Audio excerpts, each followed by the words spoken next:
I know you're tired of this pattern. One up and three below. When you're chasing after what matters, your heart knows where to go. Welcome to the Cosmic Heartline podcast. I am your host, Tora Troop. Cosmic Heartline is home to remembering our relationship with death through compassionate, courageous conversations that remind us of the resilience of our animal spirit. Thank you for joining me today.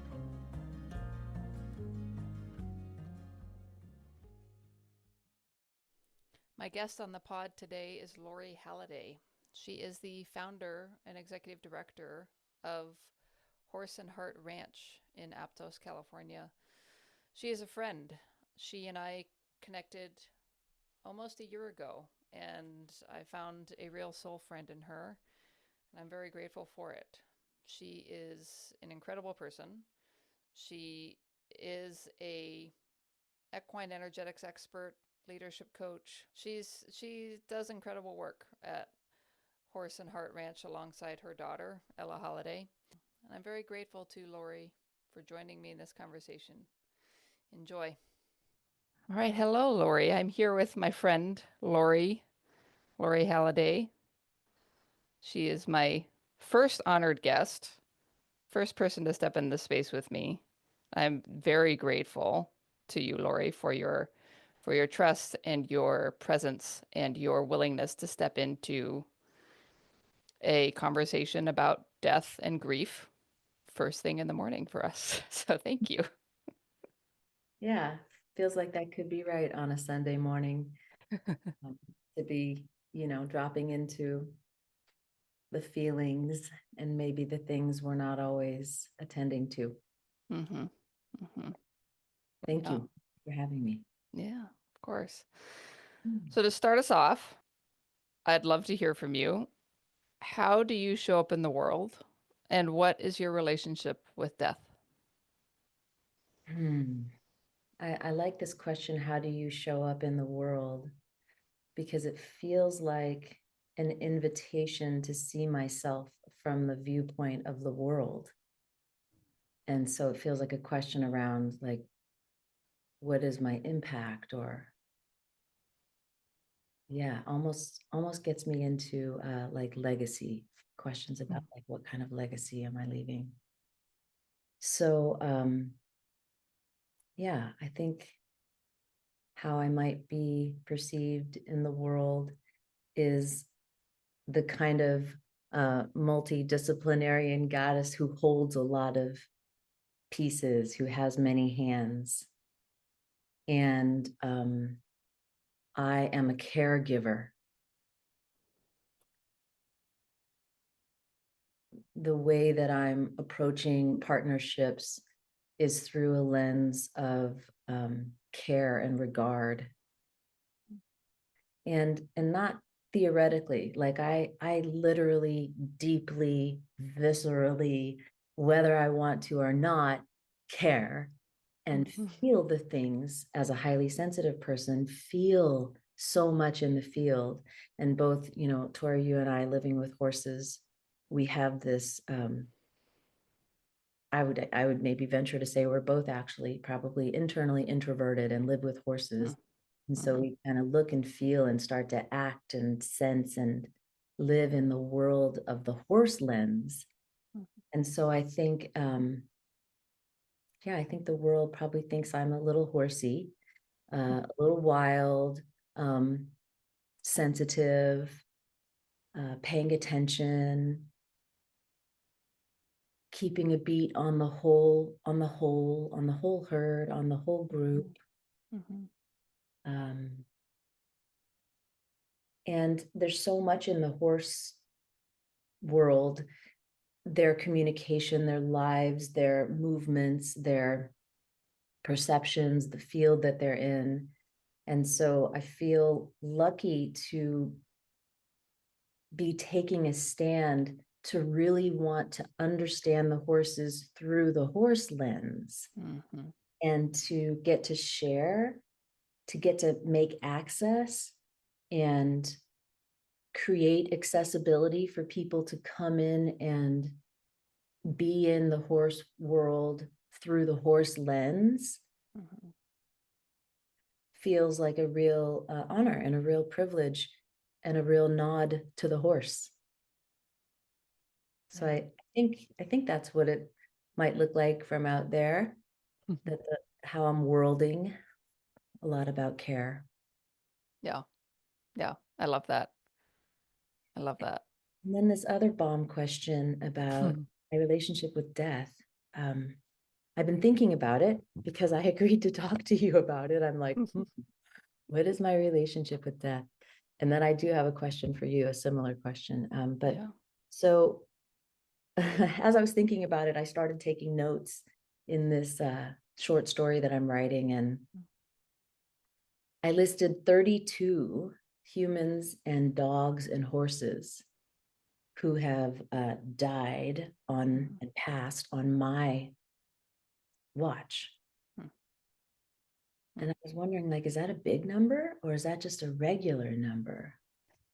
I don't really know the answer to that, but I would say that I inadvertently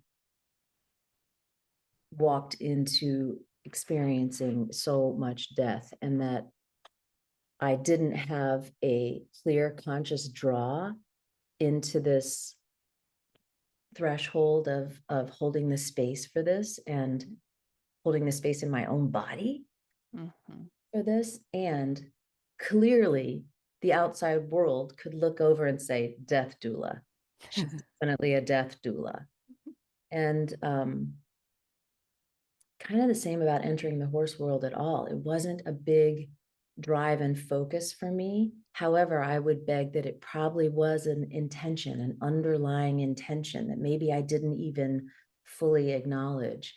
And so when I say that my energy moves towards care, well, where is care more needed than in birth and in death, right? So much care is needed. And so by holding a pull for care, I made myself in the trappings of a death doula, you know? And so because it means so much to me, and I have so much love and relationship with my partners, I deeply care about this rite of passage. And this passage in particular is so puerile and immature in our culture. We don't know how to be with death. We don't celebrate death. We don't have it come around in a way where we dance and celebrate and tell stories about it cyclically with the seasons. And we tell the kids, oh, the dog was given to a family who lives out in the country when the parents euthanize the dog.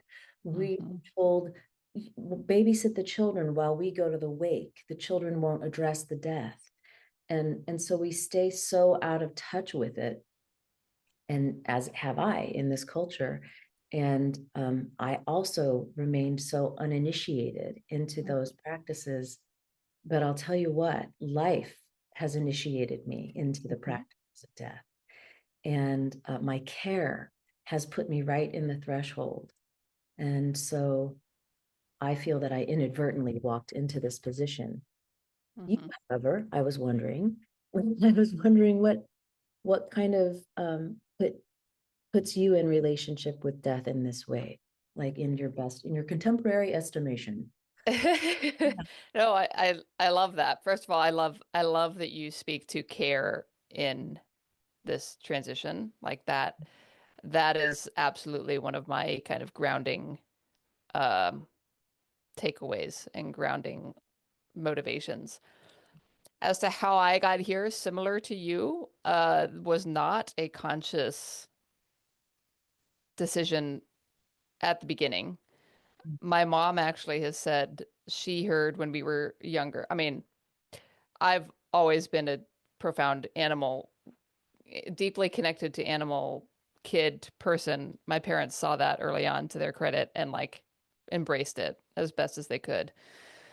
But she has said that she had also heard that when at some point when we were younger kids, that animals were great for kids to have, to build connection, build relationship with, but they would also be an introduction to death because, you know, all things considered, they will pass at some point relatively quickly. And so she kind of had that view of it. But then she'll also say it worked out a little bit better than she expected, tongue in cheek, right? Because I mean, having had animals since I was a kid, I've been through plenty of death initiations myself.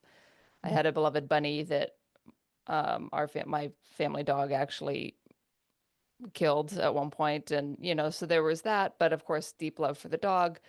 But the key, or what I view as the foundational deaths that I've experienced, there were 5 of them that played out from when I was almost 12 to almost 26. And I lost my first horse and another beloved horse and my childhood dog and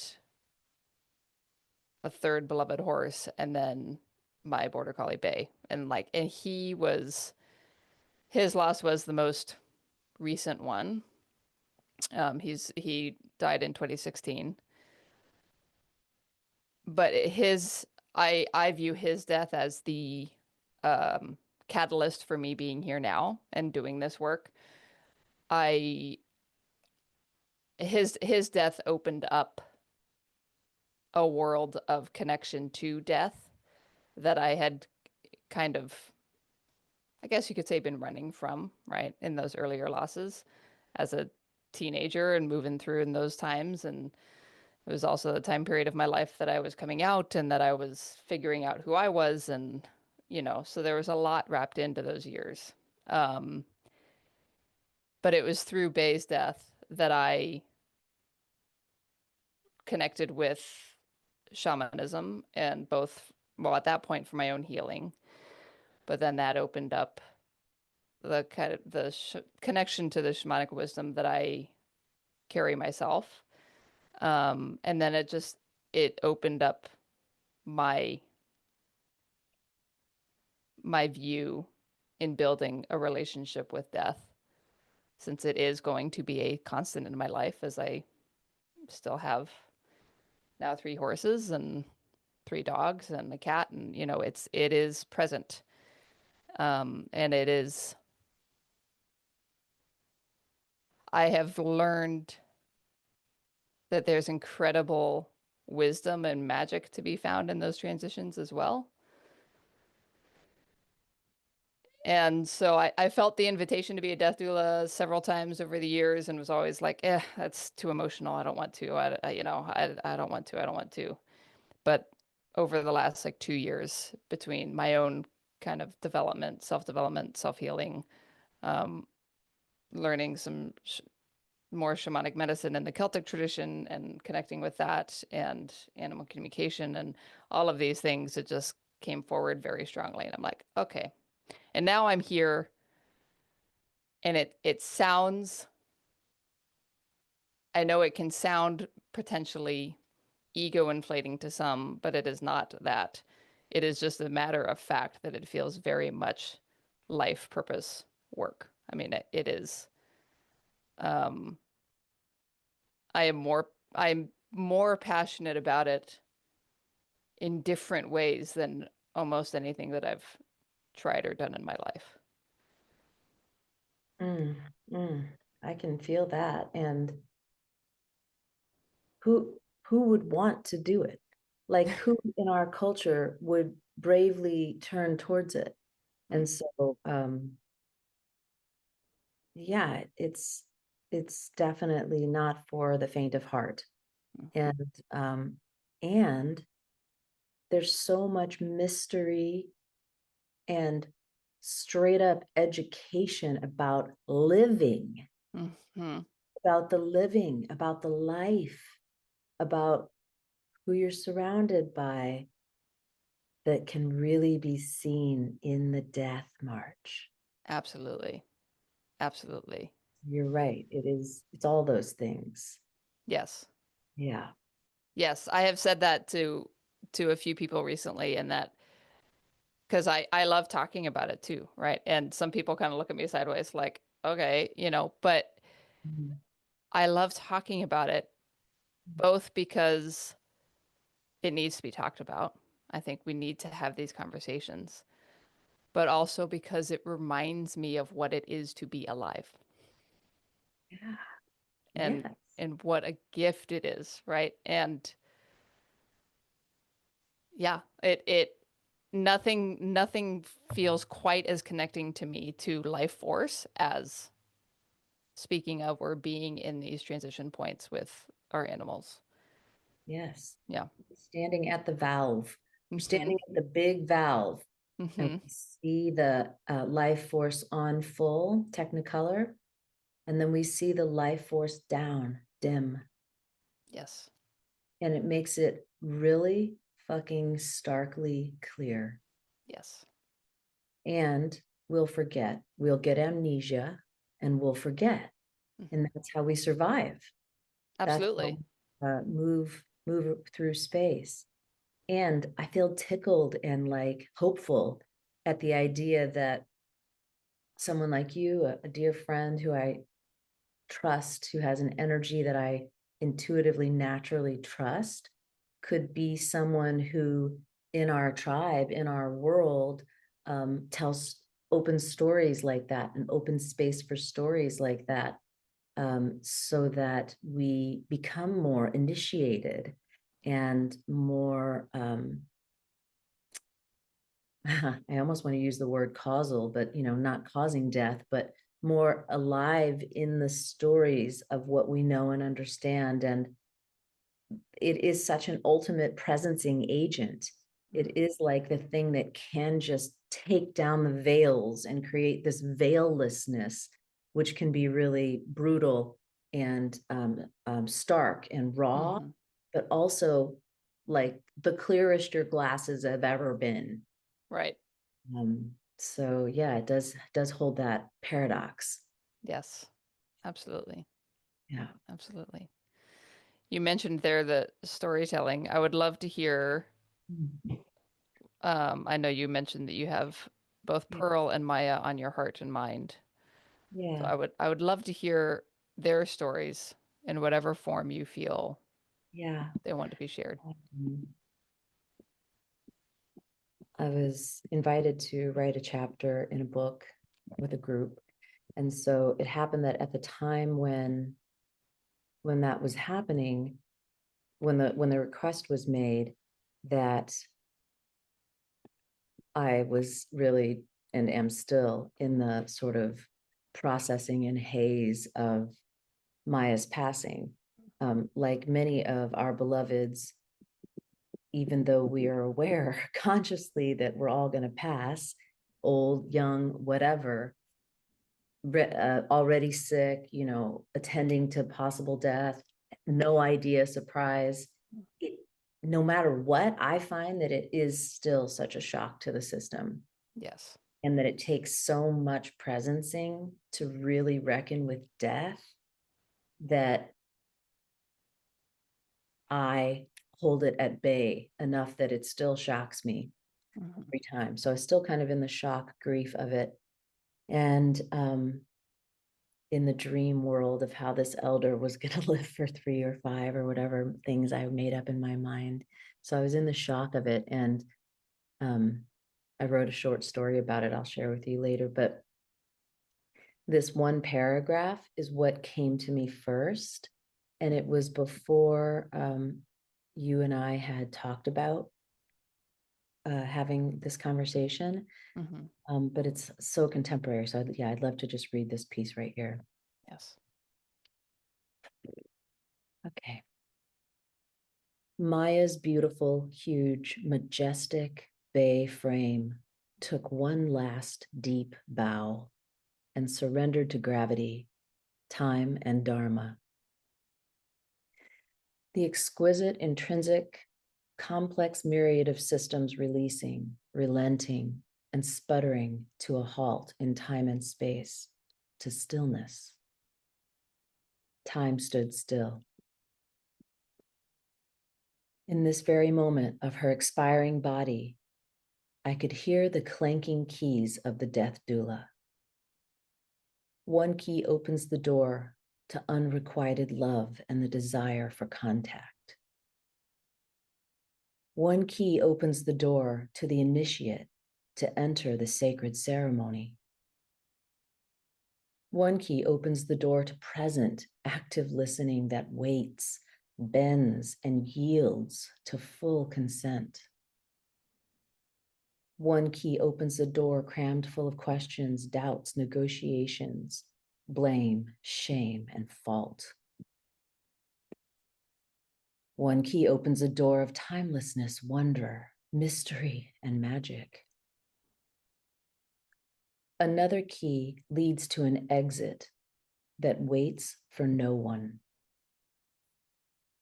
Another key stays an endless course, and another and another and another.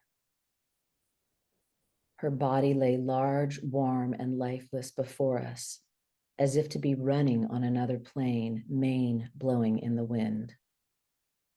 The world was tipped on its axis as we immersed into the underground of this death march.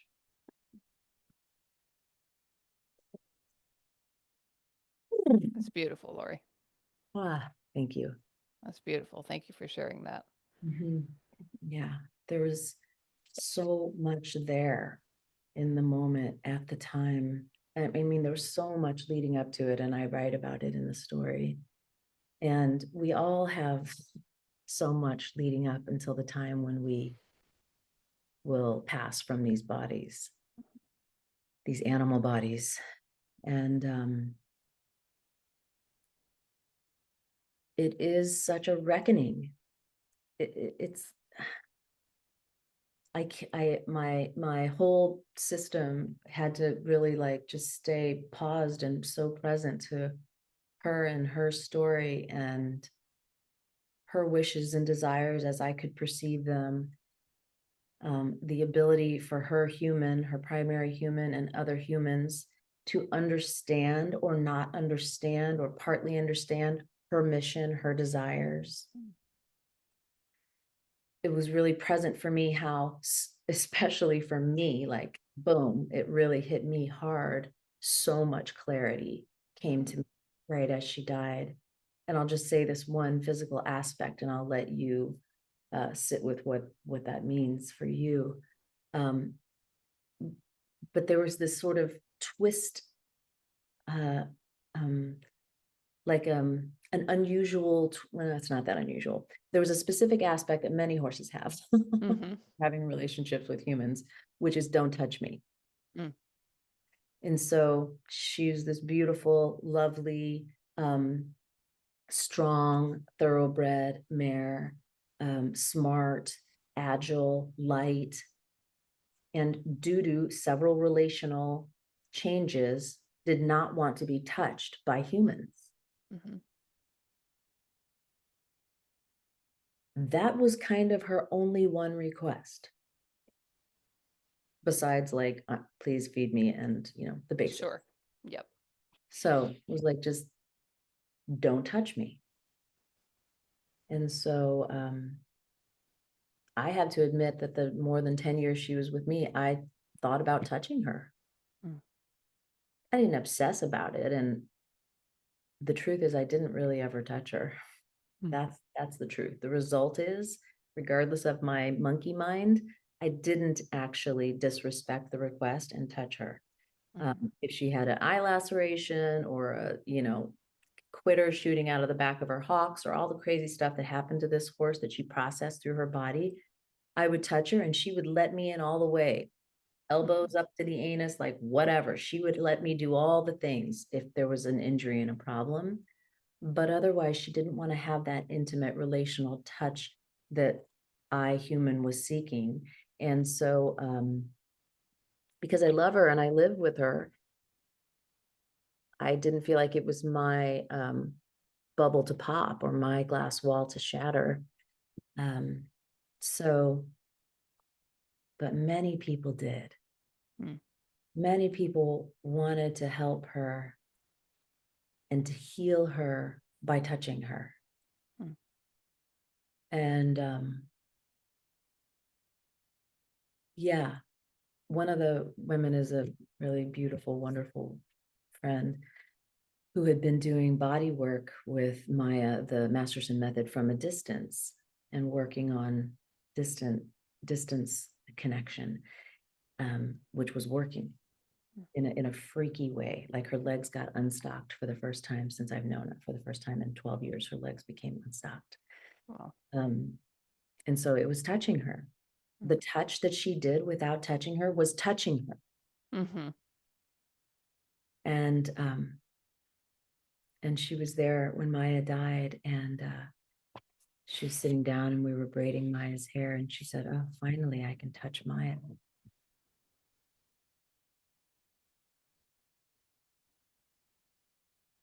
Yeah. It kind of seemed like it got a tender response from the women sitting in circle. This unrequited love, this desire to touch, it sat in a tender place in the circle. Mm-hmm. But it also sat in a really sharp and jagged place inside of me. Mm. Because that's not what she wanted. Right. Right. Yeah. So it's stirred a lot of questions inside of me about, like, who are we? Who am I as a woman with my own heart's desires and intentions? But how and who am I with those in a world that wants me to only be very certain things? Mm.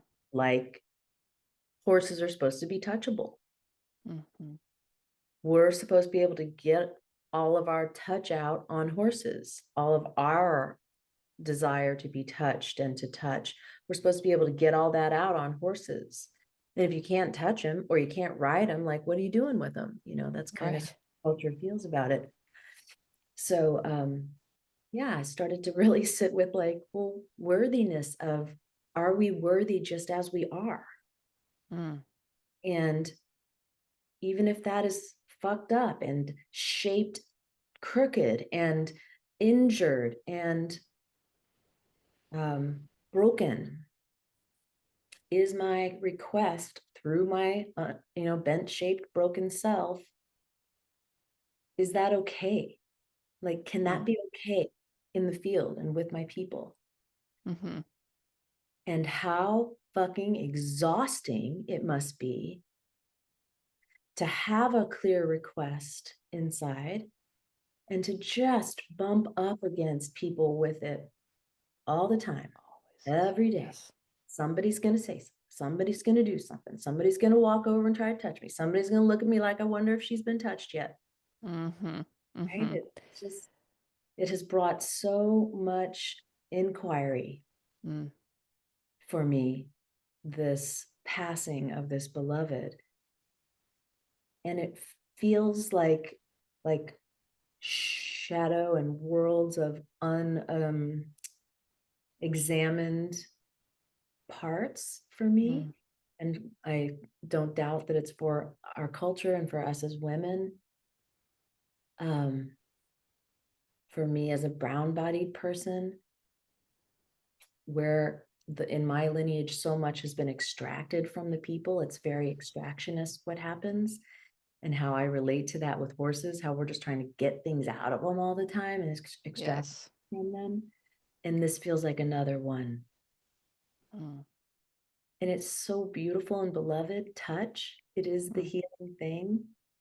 And so it's really razor's edge, where unless it's the thing that isn't the point of Mm. entry, unless it's the thing that is too hot, unless it's the thing that will never be healed in this lifetime. Right. Right. And that's okay if that's the case, right? Like that, like you're saying, like that. Can I show up exactly who I am, where I am, and am I fully seen and honored in that, right? That's a question that I think so many of us humans feel. And I think it can be easy to forget that our animals can feel that too, especially like you say, horses, right? When they are viewed as still in many ways viewed as something that, you know, we should be able to do X, Y, and Z and all of these things. And if you don't, then what are you even doing? Yeah. I mean, it's a classic horse question that all horse people have heard. What are you doing with your horse? Well, Mhm. then what are you doing with them? Yeah, Mhm. but what are you doing with them? Yes, exactly. Exactly. Oh, do you ride? And when I say no, it's, oh, well, what do you do? Yeah. I say, well, they're my family. Yeah. Yeah. You're like, I don't ride my dog either, but he still gets lots of cuddles. Yep. Yeah. Exactly. Exactly. That's, I mean, that's beautiful. I mean, it feels to me like Maya was a powerful embodiment, is, I will say, a powerful embodiment of reminding us that that touch and connection does not have to be physical. Mhm, mhm. Right? And that value, our own personal intrinsic value system is what it is. Mm-hmm. It's not right or wrong, or it may it may make a change out in the world and people may be affected by it, just like I'm affected now by the inquiry of it. I've been Mm-hmm. immersed in this inquiry now for weeks, and the whole 10 years I lived with her. And it's not for me to take it away from her. Mm-hmm. And she's valuable the way she is. Mm-hmm. And she had all these like amazing other aspects and traits. And now she's really teaching me from the other side. But the whole kind of focus the whole time was about this horse who couldn't be touched. Mm-hmm. And yeah, she had a long history of challenges that I'm sure easily could have led to that. Mm-hmm. I do want to earmark that as we went into this underworld of agreeing to be in a conversation, agreeing to out ourselves on standing in the gateway, and some of us intentionally, some of us haphazardly, that we are in the gateway. That Pearl, just how your dog came to you, Pearl, my beautiful horse partner Mm-hmm. who was at the ranch for 20 years, really came up for me again too. And I would love, in the spirit of the podcast, to just talk about her a little bit. Please do. Please do. As animal guardians, we know the day will come when we must walk our beloved animal through their death transition, and stewarding them on this journey requires us to put our own hearts aside so we can act with their best interests at the forefront. That doesn't mean you have to navigate these waters alone. As a shamanic animal death doula, I am here to support you and your animal in this transition. Cosmic Heartline offers compassionate conversation, resource investigation, advanced care planning, shamanic ceremony, and grief support, regardless of where you are in the world and where you are on this journey with your animal. For more information and to book services, go to www.cosmicheartline.com and enter promo code POD for $5 off your first session. And now, back to the podcast. Because I haven't been talking about her a lot, and I do miss her and love her, and her energy. And my mother's also passed, and I do miss and love my mom so much too. And they have this similar kind of great mother energy. In fact, that's why we named her Pearl, like mother of pearl. And our whole childhood, our mother taught us to make wishes on windmills and white horses. And so here's the deal, Tora. It's a lick, stick, and stamp. You give it a lick, you stick Uh-huh. it, and you Okay. stamp it, and you make a wish on white horses and windmills. And I Love grew it. up in the Midwest, and there's white horses and windmills everywhere on a road trip in the van. So this horse who came to us, who came to the ranch on Mother's Day, like I think the year after my mother died, Mm. beautiful white horse, so that we would always be able to wish with white horses. Pearl was a total like nub tail, maneless rescue from the high desert in Southern California as a 30, whatever, 30 something. I just had no idea what I was even looking at. Looked kind of scary to me. Big, kind of quarter horse looking hind quarter. I was like, ooh, Lord, look at that thing. Um, and the woman said, hey, get this halter and go in there and put this halter on that mare. I was like, she doesn't look that friendly, you Yeah. know. And this woman had kind of gotten this mare for me to consider having, Mm-hmm. completely untrained, a brood mare. And yeah, she just snake-eyed me and snake-faced me and ears back the whole time. But I didn't know what was going on, and the woman was telling me to get her, so I got her. Mm-hmm. And, oh, for different reasons, shortly after, like within a year or something, I ended up not working with that woman anymore. But Pearl and I, however, lived together 20 years, and I just didn't know a thing. I was studying and doing all the things. I'm about halfway through the podcast with Lockie and Michelle, and they're mucking out about natural Mm. trainings and all of our history and those things, and including Yep. me. All Uh, the layers. poor Pearl. Pearl went through that whole 9 yards with me, and then we did shift over time into other kinds of training. And I guess what I think of first when I think back to our relationship is that because she hadn't been in these intimate relationships with humans, and because I knew nothing, there was a lot that kind of came in hard and clear ways from this demonstrative mare. Mm. And I mean, she never broke my bones or killed me. I'm still here. And she did some hard communications with me Mm. over time that definitely did something to my body. Yeah.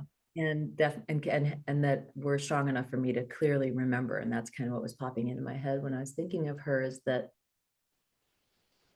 some of the lessons that we learn from our closest beloveds are hard lessons, Yes. and lessons that happen through naivete and that are dangerous. And I felt so many times that horse saved us. Mm.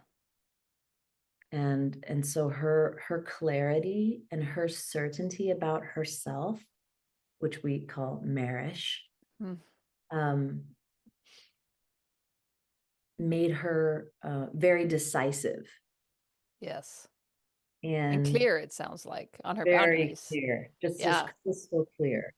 And I'm just recalling now this one time when we went on a trail that was a supervised trail ride, theoretically, with signage kind of up by Swanton, like up Highway 1 near the Uh-huh. Strawberry Farms. And the signs that were on the poles and on the trees were written on paper plates. Oh. And when the paper plates were hammered into the thing, they would spin like a game show. Oh gosh. Oh no. So we're like, guess we'll hang it right here. Like everybody was just kind of winging it. This is a true. Oh my God. Sounds like a game show, but it was a true story. And anyway, we ended up on a one lane ridge Oh gosh. towards horses. And yeah, she would do the incredible stepping back and stepping over on a tiny box, on a tiny little circus box to save my daughter and things like that.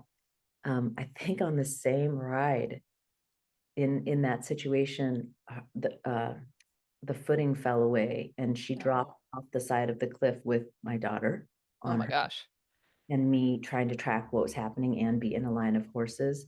Mm-hmm. And just look back to see her feet catch the front edge like a jaguar and lunge herself back up onto the surface with my daughter. I think she was maybe Wow. 9 or 10. Wow. So this is like one of those horses who is just a horse of a lifetime. Hmm. The one who knows more than you, the one who's willing to tell you, the one who never takes a misstep, who you can really count on. Mm-hmm. I cannot believe that was my first horse, that's the horse that I got. Yeah. Like other things happened. Her beloved Sugar Bar got, I think, EPM and passed away. Different things happened, but we think that was the root cause. Other younger horses, for different reasons, would pass weird things. A horse passed from anaphylactic shock in the field. He ate a bee. Like just that horse lived and lived and lived until she was 33, which, as you know, is ancient for non-horse. Yes. People. That's like 100 or something more than. Yes. Yeah. And she just was so tenacious and full of spirit. And underneath it, she was really a pearl. Mm-hmm. It was just loving, motherly energy. I'm flashing back now to a time when we had one of those buckaroo saddles on her that are horrible, by the way. I still don't know if I've I'm constantly studying, but I definitely knew nothing back then. And the way the tree was didn't really sit on the horse. It was like a Perched on top. with the hat. Yep. And then it like started sliding down, and I come around the corner and the saddle's underneath and Ella's on the ground and she's just frozen. She's like, well, I guess I'll be standing here until you all get this figured out. Like, here I am again, teaching them how to do something. Guess they'll have to think twice about a tree that doesn't even sit on a horse my size. Okay, my last funny thing about Pearl is that even though she was this, mutt adopted horse from the high desert, pretty sure she might have been a Lipizzaner. So Wow. I started getting obsessed with looking at them, and man, she had so many similarities to them. But why I had to start looking was because of her moves. On a certain windy day, she would be piafing all over the place. Oh my gosh. Yes, naturally, tail up, prance, prance. And I'm like, what is happening? Who is this? What is she doing? One time we got down, down, down. This is back when we were really had lost our minds, and we would ride the horses down the back of that ridge down towards the land of the medicine Buddha. Oh, huh. It was fun and crazy. I bet. And we got down to the bottom, and there was this tiny little creek, just a little creek, not a big creek, a little creek. Everybody hopped over and went up the ridge, and everyone was sitting at the top of the ridge looking down from their horses at me and Pearl. And I was like, we're coming. I think I was the most experienced rider in the group, but somehow I was always in one of these situations. I was like, okay, I'm coming, just a moment, we're talking about it. And moving lateral, a little bit lateral. she's not budging. She's just like squared off. Yeah. This looks like a cliff to her. Mm-hmm. And I don't know the name of this, maybe you know this move, but she does this move where all four legs shoot out. Oh, like Straight launching just like straight out? front. We'll call it the Superman. Yes, exactly. He does the Superman across the crick and then lands squarely on the other side. I was like, you're not a quarter horse. I don't know what you are, but No, you're not a quarter horse. the body control there is impressive. Came from some kind of German or Spanish or I don't know, some kind of cool genetics. Yeah. So, Yeah. yeah. So she was my teacher who was with me on that long haul from knowing nothing to knowing a little bit and then questioning everything, you know. Mm-hmm. Mm-hmm. Yeah.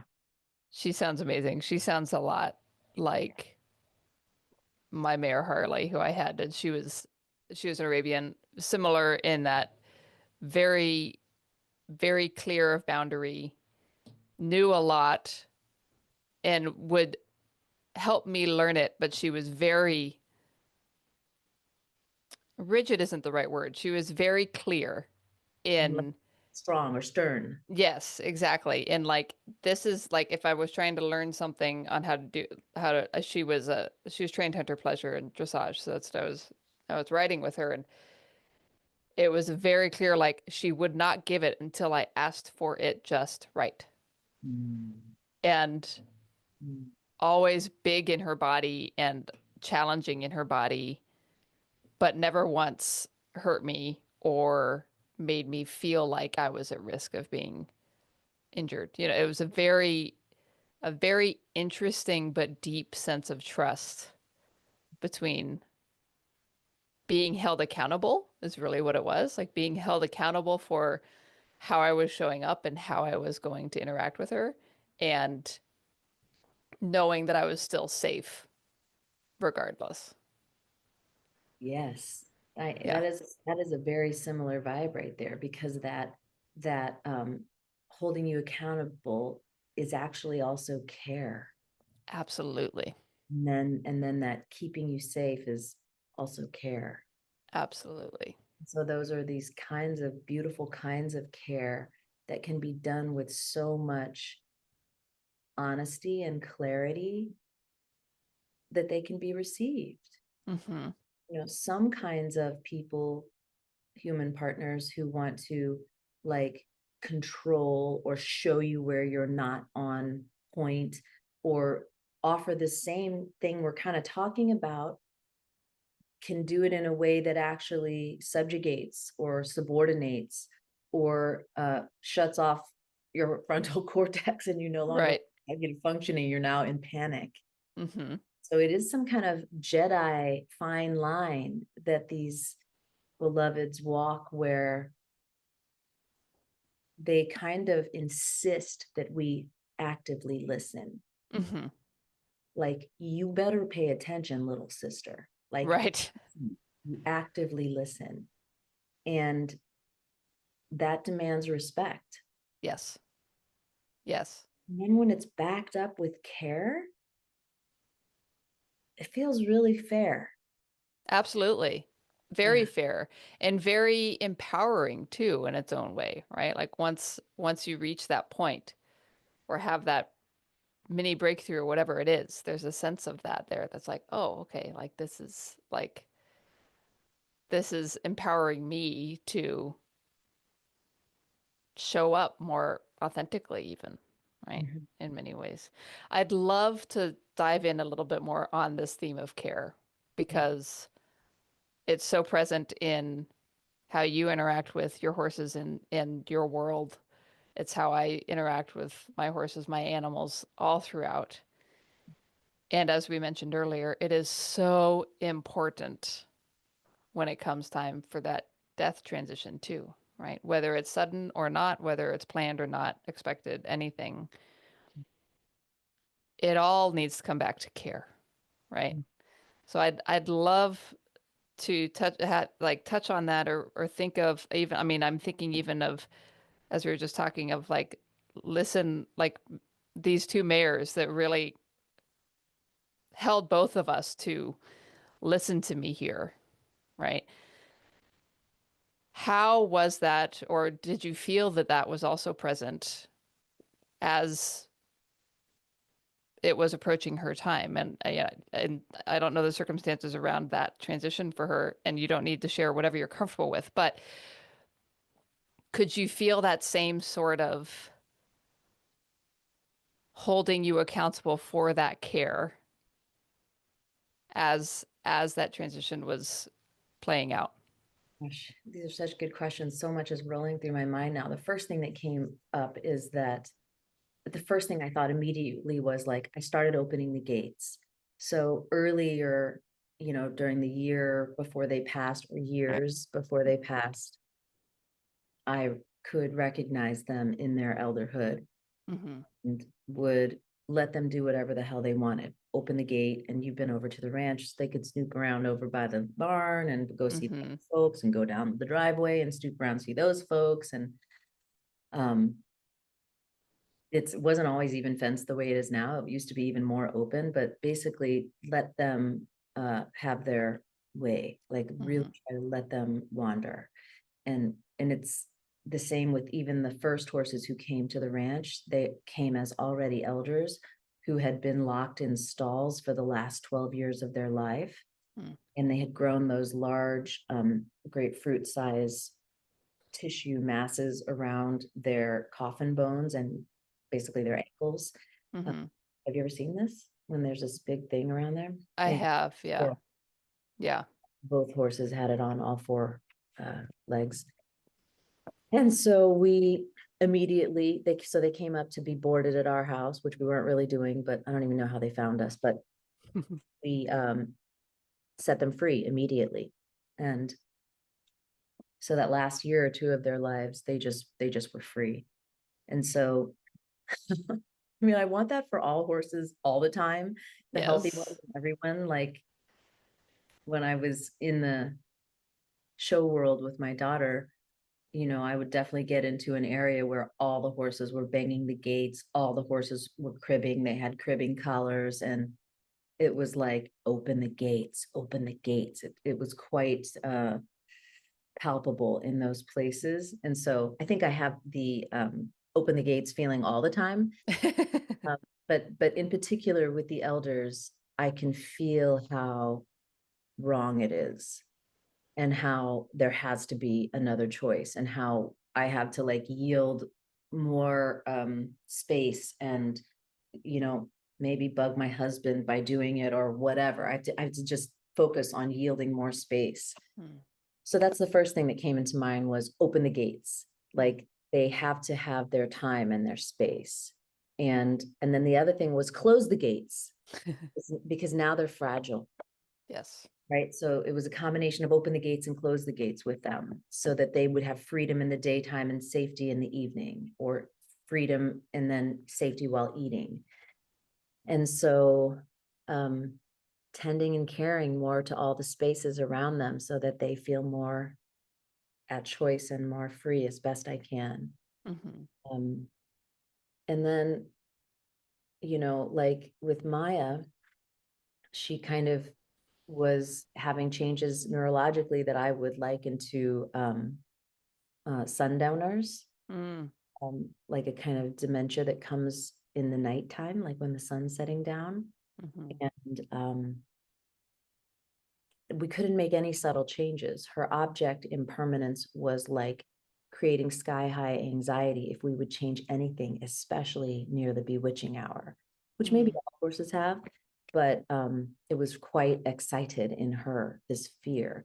And so we had to like pare down what we were doing, and we had to make small the area that she could trust, and we had to make it really stable, and we had to don't make changes in the area where she's going to be, and have things kind of the same people. Horses had to be there in the same place, and so it just got more and more refined how we would make her comfortable, Mm-hmm. how she would feel at ease, how we would allow her to feel at ease became more and more refined. Mm. With Pearl, who did not become did not get changes neurologically in her mind, in her behavior. She was like that old great grandmother who kept smoking until she was 500. She was not a smoker, but she just stayed herself mentally very sharp. Yeah. And her same kind of personality the whole time.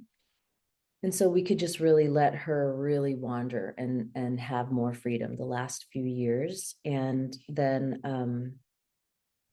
I was thinking about them also close the gate.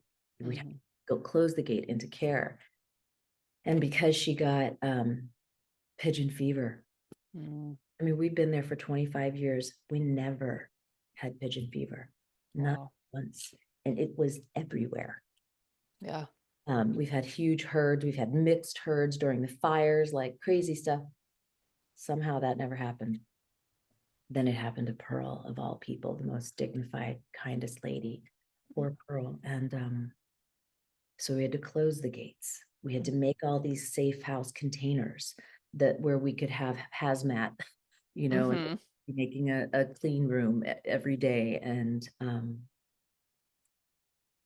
so then I was in these relationships with her where I had to be under her body, making all of these makeshift bandage bras because the whole front of the pectoralis and the undercarriage were starting to be full of these pustules from this leaking pigeon fever, which is just super noxious and gnarly, highly contagious, like one fly, boom, to the next horse. And so it was just a long time of being in care. I think it was 90 days, 3 months of multiple daily bandaging and changing and caring for the wounds. And so there was a lot of agreement there. Like she was in pain. She kind of had fever the whole time. And I was having to trap her. You know, so it was like the rapport and the trust and the love that we had for each other,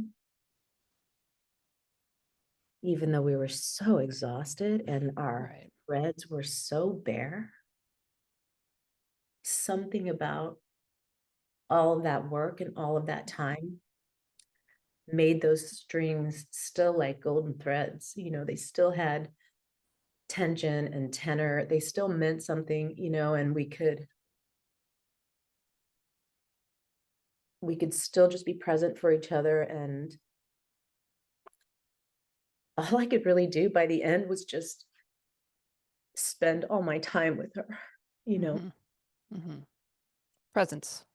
just, yeah, physically be there. And I knew that clearly she was passing, but I have such a childlike mind that I'm always open to a miracle.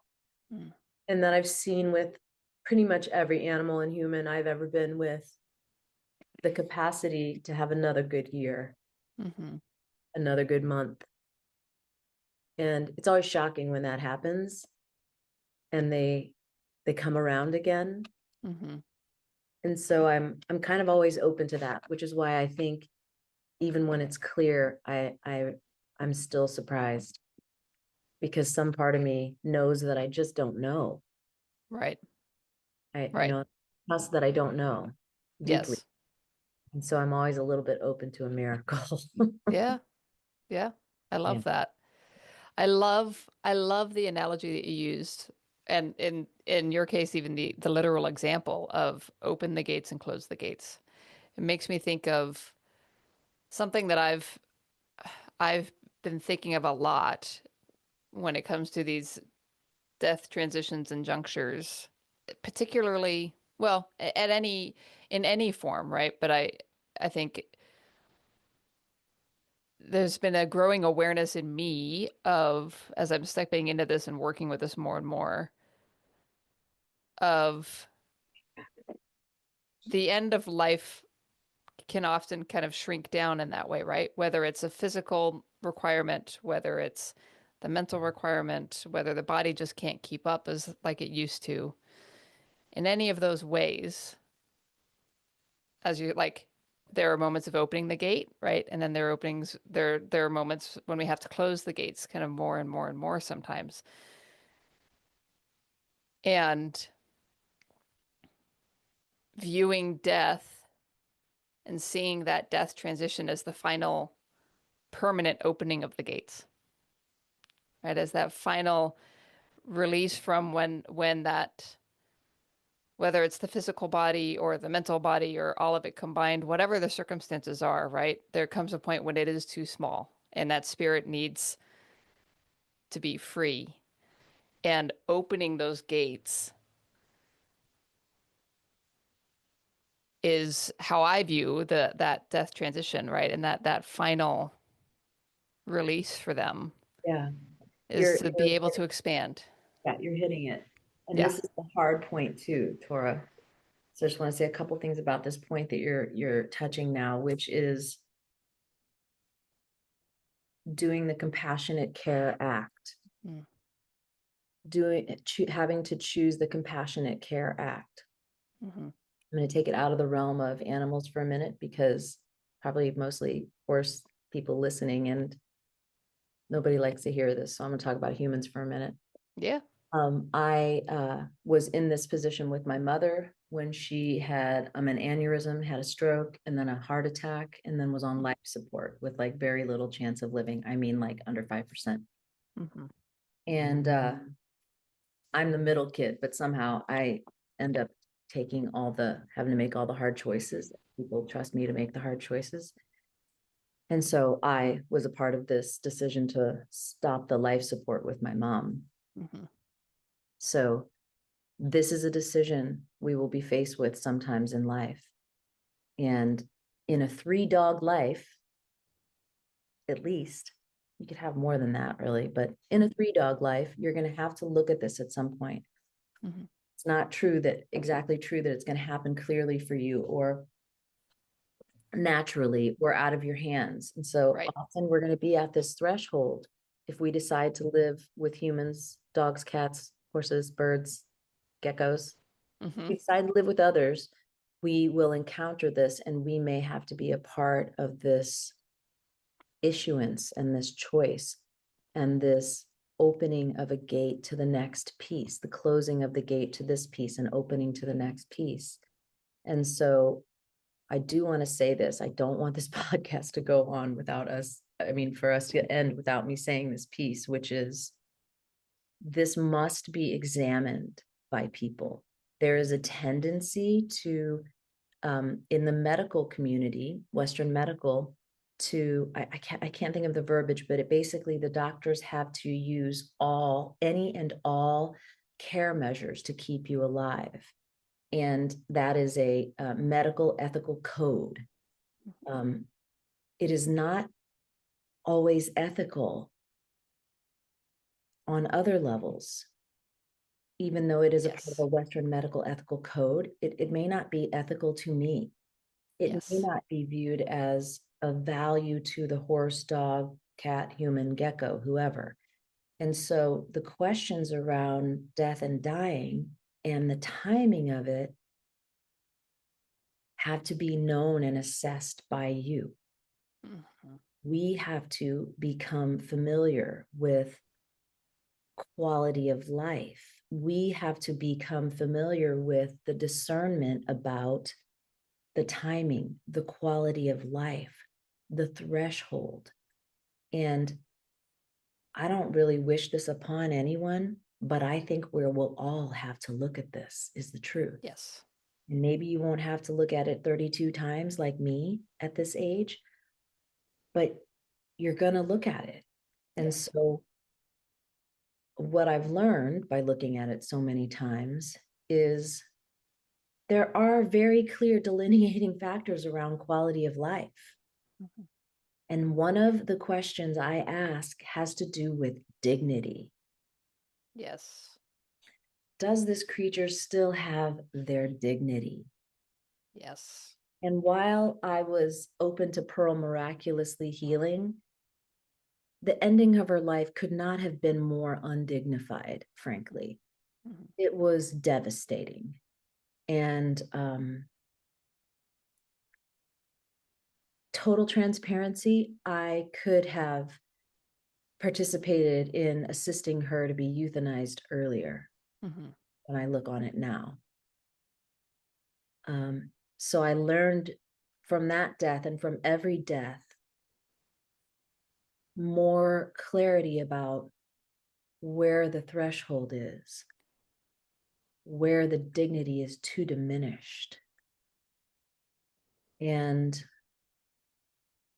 while I feel that I never did it for my own comfort, that I never prolonged someone's death, that I never waited too long for my own comfort, I sometimes did it out of not having enough experience, out of yielding to the Western medical community.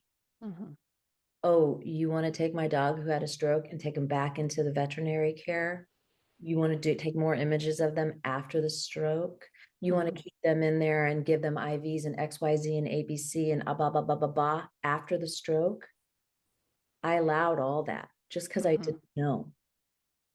Yes. But now if I had a 13-year-old shepherd, like that's kind of the end game, I wouldn't have let them take the dog off the ranch. And so we will learn through the death march what this looks like, what the value system is for the value of the life that remains, and what the level of dignity is that remains. Yes. And I think this is a real razor's edge piece that we have to learn, and that we're being asked to learn by being in death, in relationship with death. That we can't just, in my judgment, hand the lifelong relationship of you and your beloved over to a doctor or a vet you don't even know. Absolutely. Absolutely. Thank you for bringing that up, because I absolutely agree with you. And that there is a huge invitation presented by any of these creatures, human or animals, right? When they're in those circumstances, whatever they look like, there is a huge invitation for us to tap back into our own intuition and knowledge of self and of them, because nobody knows them better than we do, right? Nobody's going to know my dog better than me. And a wholehearted respect for vets, having worked alongside them. They have a brutal job in this as well. Yeah. But they can't tell us what to do. Doctors can't tell us what to do, because you're absolutely right. Each of the death transitions that I've been a part of with my own animals, and the ones that I've witnessed of other animals that were not in my care, have taught me more and more about where that edge is for me. Because of course it's going to be different for all of us, right? And it's different for each animal too. But you're absolutely right that is a huge piece that I think it's hard to think about, it's hard to talk about. So a lot of times it's just not. It feels like the weight of the world to an Yes. uninitiated culture, a culture who's uninitiated around death is supposed to somehow be salient in the trauma to make the clear decision. We're not really set up to know how to develop a maturity around that. And so Right. I just want to be an invitation for what came up for me while you were speaking is like, well, how will you know? One of the ways is when you look into each other's eyes, the one who you have looked into the eyes of more than anybody. And what are they saying? Are they saying, I got time behind me, or are they saying, I'm done? And it's so hard when you see and feel that, but you do know as well. And it's I was trying to think of even a different way of phrasing it, because, and I know, like, hearing from people like, well, you just know, it can feel kind of like, well, okay, but how? Right? But you're right. It's in those quiet moments, looking into each other's eyes or sharing a space or in a care. I mean, for Bay, it was a very clear, and there's ample more that I could have done for Bay to have him stick around longer. most everybody around me was kind of like, oh, he's got years left. Look at him go. But there was a very clear moment. I was giving him a bath, and he loved the blow dryer at the dog wash, place that I would take him to, and he usually loved it. And he was sitting, and I was doing it, and there was just this moment where like he just lowered his head and put his forehead against mine, and I just knew, right? It was just that moment of like, I'm tired, right? I'm done. And I was kind of on the lookout for that because he was declining and I knew that, but still didn't want to hear it, of course. It's still something, even if on the lookout for it, still kind of like, maybe that's not quite what I heard. That kind of kicks in of wanting to, maybe it will be different. But remaining open to that and even Looking like, for it, like what you said, looking yeah, for it. yeah, Actually, you were already in the death march because you were wondering, mm-hmm, right? You were already paying attention to how are you? yes, How are you in there? And mm-hmm, that's the only reason that you received that nod from him was because you were already asking. yes, yes. And that is where that, again, back to care, right? That care piece, having the, I want to say strength, and I'm not quite sure that's the right word, but I'm gonna go with it. Having the strength to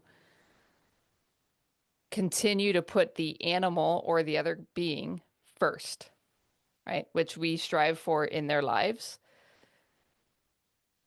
And even when that means that their life, that they might be asking you to do something that you really don't want to do. That, and it again, it's all back to care. It's all back to having the care and the love Yes. to say, I hear you, and I don't like what I hear, but I'm going to honor it. Mhm. And it's not perfunctory care because we all can do that. It's care with consciousness. It's this active Yes. care that acknowledges that death is looming. Mm-hmm. And so let's stay in a close conversation. Let's stay in a close conversation. I'm listening. Oh, I hear you too, Tor. Like, oh, I don't really want to hear that message, but like, I got it. I hear that message. I'm gonna chew on that. And that is now a part of the fabric here that we're weaving together on this ritual on this side of the relationship where we move into this part, into this next corridor, Mm-hmm. which reminds me of the last piece that I didn't want to forget to say. I got so into my story about Pearl, is about the actual death ritual. Mm. And somebody went back and looked at the post I made of Pearl when she passed away a few years ago. And I'm pretty sure it says 800,000 views. Wow. I mean, I think like 50 people look at my stuff normally. It was like, I'm going to show it to you. I think it says Yeah. 800,000 views. Wow. Why do you think that is? Why do you think that happened? I I think there is, I mean, the first thing that I feel is that there's a yearning for Yep. a ritual or a space that's held around death that is more ancient. Yes. And I'm choosing my words carefully because I respect and honor all faith traditions, all of those things. But that, like, for me, that's where shamanic medicine was so healing for me. That's where that wisdom is so powerful to me, is because it is all about the natural rhythms of the natural world, which we are all a part of. And we've So this lost that connection too. inside of us. Exactly. It's Yeah. ancient. It's inside of us. Yes. We've got the data. We got the 14 generations. We got the 700 years. We got the 4,000 people it took to make one of us. there's a lot in there that does Yes. know about death, that besides the contemporary part whose culture doesn't talk about it. Mm-hmm.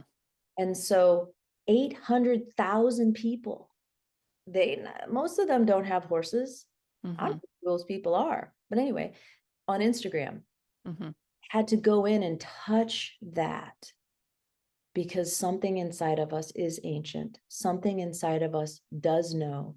Something inside of us does remember. I remember when I Mm-hmm. was little, I would do things like hands-on things to my mom if she had pain or tell her a story. And she would just marvel at me and say, how do you know this? What are you talking about? How do you know this? And I'd say, Mom, I just know.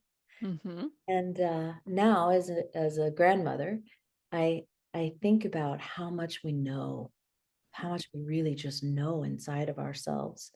And so people ask, like, what is this death ritual you are doing with Pearl? Why are you doing this with Pearl?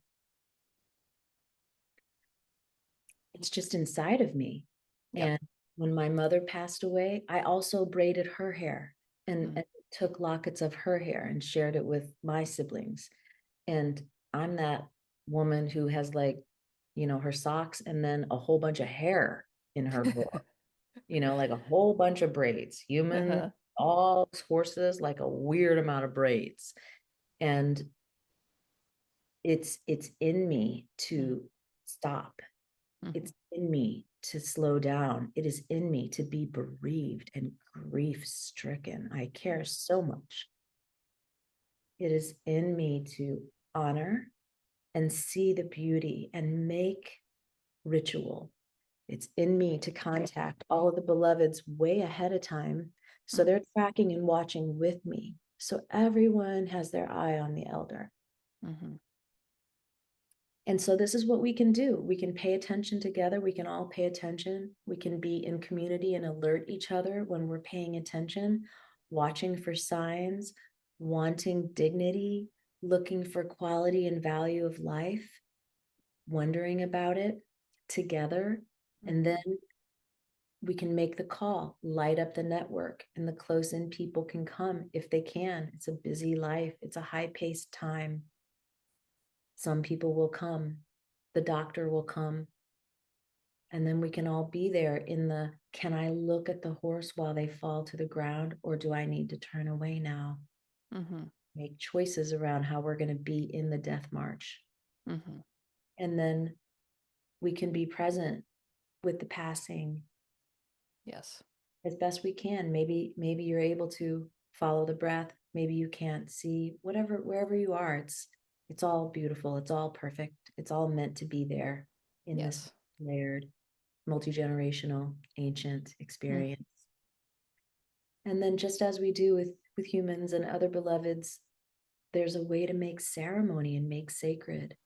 Yes. Burn sage and Palo Santo, to gather flowers, to decorate and beautify the horse. And as I mentioned in that little excerpt about Maya, their hair looks like, it's like the mane and the tail sometimes look like they're running while they're laying on the ground. And we can experience them making this transition and this passage into what we don't effing know. We have no Mm-hmm. idea what they're transitioning into. Thank God, it's because we're alive. And Right. so, when we become unalive, we'll know. But Yep. for now, we can just hold them in this transition of what we don't know Yes.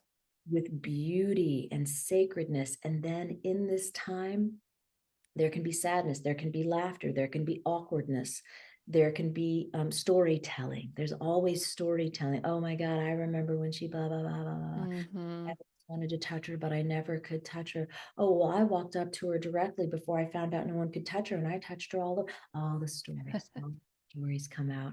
And that is the ritual. Yes. That is the ritual. It is the conscious care and attention before, during, and after. Yes. That Yes. is the ritual. Absolutely. And absolutely. And I'm going to start winding us down here, but I love that note. And I'm reminded yet again in all that you're sharing just there of there's storytelling, there's conversation, there's pauses, there is that stillness that happens, right? When it's like all the wind is sucked out for a minute, and then there's Literally. her, the mane and tail on the ground looking like she's running through that last final open gate, right? And isn't that what life is all about? Like that's, and see, that's what I love about this is in the heaviness, in the weight, in the grief, and the joy and the stories and all of those things. That is life in this shared space, right? That is life continuing. That is her energy continuing through your stories, through your grief, through the memories, through the tears, through all of that, right? That is our threads to each other. Mhm.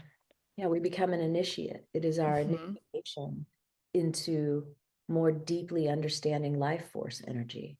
Yes, And so paradoxically, it's life-giving. absolutely. Absolutely. And you know, it's the human condition and nature too that like we can't live there all the time because we're humans and we have things and life and you know, life goes on, it gets busy, it gets all of those things.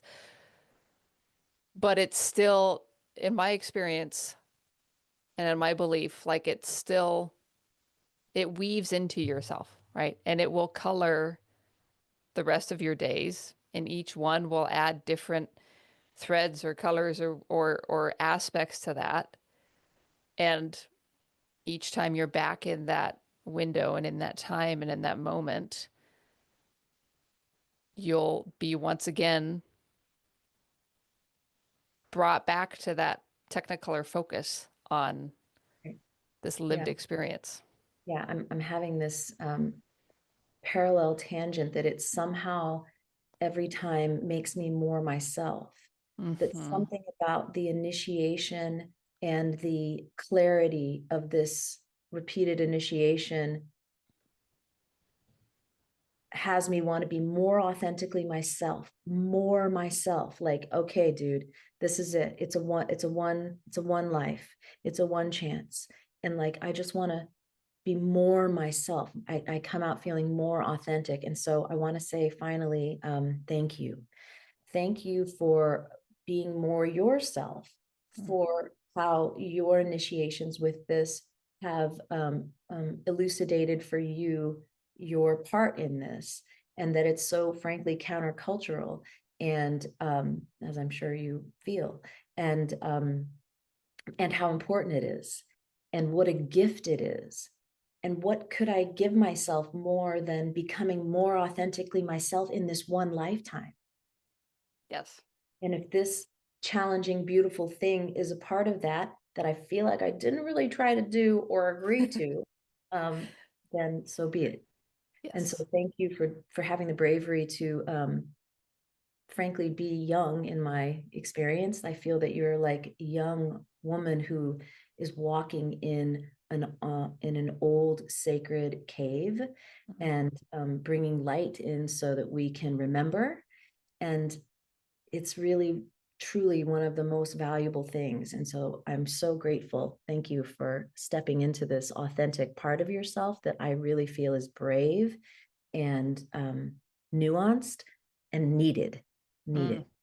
Well, thank you, Lori. I appreciate that. And I mean, again, I just have to thank you as well for stepping into this space with me, into this conversation container, into exploring these things and, you know, being willing to go there and really embrace it. I think it's very, they're my favorite conversations. And I think that the bravery and courage that it does take, those are big words, but it's what it takes. And it reminds me and every time of our resilience as well. And it's just it's what makes us tick. And I am honored to be able to share this space with you and and go there with you today. Thank you. Yeah. Appreciate you. Yep. You too. Grateful. Thank you. Yeah.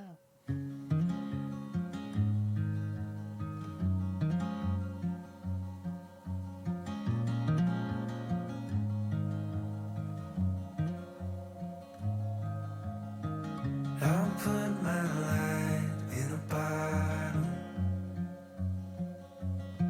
something to guide you. This has been the Cosmic Heartline podcast. Thank you so much for tuning in. If you enjoyed what we talked about, if it resonated with you, please don't forget to rate, review, and share with friends. It really does help more people find these conversations, find Cosmic Heartline, and find this work that we're doing. For more information and to connect, go to www.cosmicheartline.com, on Instagram at cosmic_heartline, and Facebook at Cosmic Heartline. The Cosmic Heartline podcast is a production of Cosmic Heartline LLC, produced by Tora Troop. The music that you hear throughout this episode is More Than One Way to Go Home by Amherst. Thank you so much for tuning in. We'll see you on the next one. Take care.